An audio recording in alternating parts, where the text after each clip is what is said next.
વાત સુરતની કરીએ, જ્યાં રામ મંદિરના નિર્માણ ગાથા નગરજનો સુધી પહોંચાડવા માટે અભિયાન ચાલી રહ્યું છે અને સુરતમાં રામ મંદિર નિર્માણ અંગે દાન એકત્રિત કરવા માટે 44 દિવસનું આ અભિયાન શરૂ કરવામાં આવશે।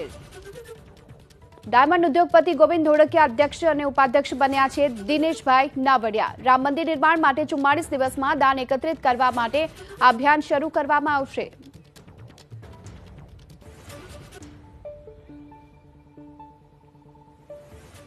આ અંગે વધુ વિગતો મેળવીએ સંવાદદાતા ધનરાજ બાગલે આપણી સાથે જોડાઈ ચૂક્યા છે। ધનરાજ, રામ મંદિર નિર્માણને માટે જે ખાસ એક અભિયાન ચલાવવામાં આવી રહ્યું છે, કોણ કોણ આ અભિયાનમાં સામેલ?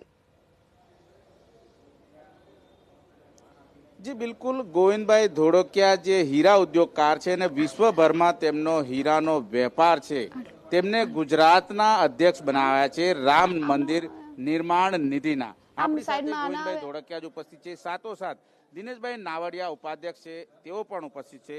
સૌથી પહેલા વાત કરીશું, ગોવિંદભાઈ અધ્યક્ષ બનાવ્યા છે, કઈ રીતની જવાબદારી વધશે, કાર્ય શું થશે?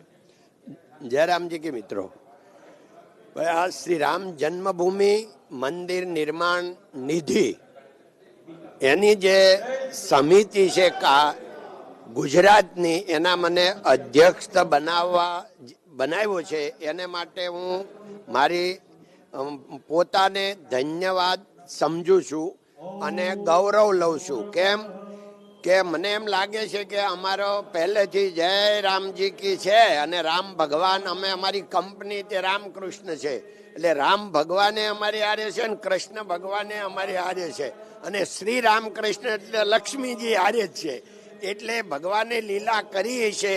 અને એ મિત્રો, વિશ્વ હિન્દુ પરિષદ વાળા મિત્રોને કઈ ભાવ થયો છે ને મને કીધું કે બધાની આવી ઈચ્છા છે।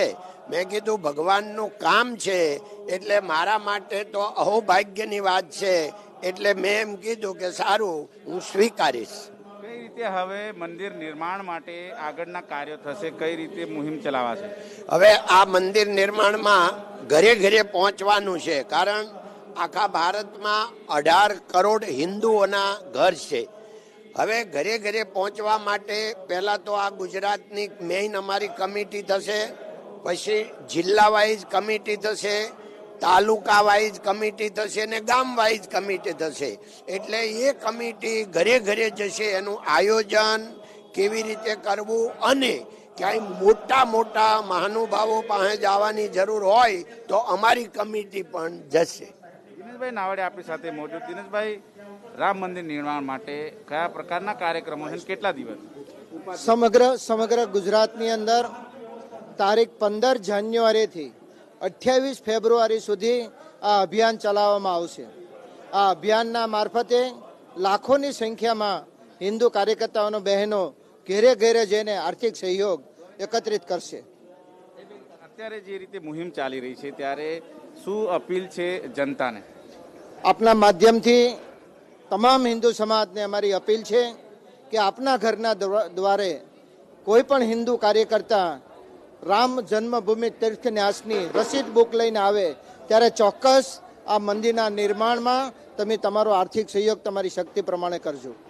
અત્યારે જોઈ શકાય છે સાહિત્ય કાર્યાલયનું લોકાર્પણ થઈ રહ્યું છે, એનું ઓપનિંગ થઈ રહ્યું છે। શ્રી રામ જન્મભૂમિ તીર્થ ન્યાસ આ સમિતિ દ્વારા અત્યારે હાલ કાર્યાલયનું ઉદઘાટન જ્યારે કરવામાં આવી રહ્યું છે, ત્યારે ગુજરાત પ્રદેશના અધ્યક્ષ છે એ હીરા ઉદ્યોગકાર ગોવિંદભાઈ ધોળકિયાને બનાવવામાં આવ્યા છે અને હવે ગોવિંદભાઈ મોટા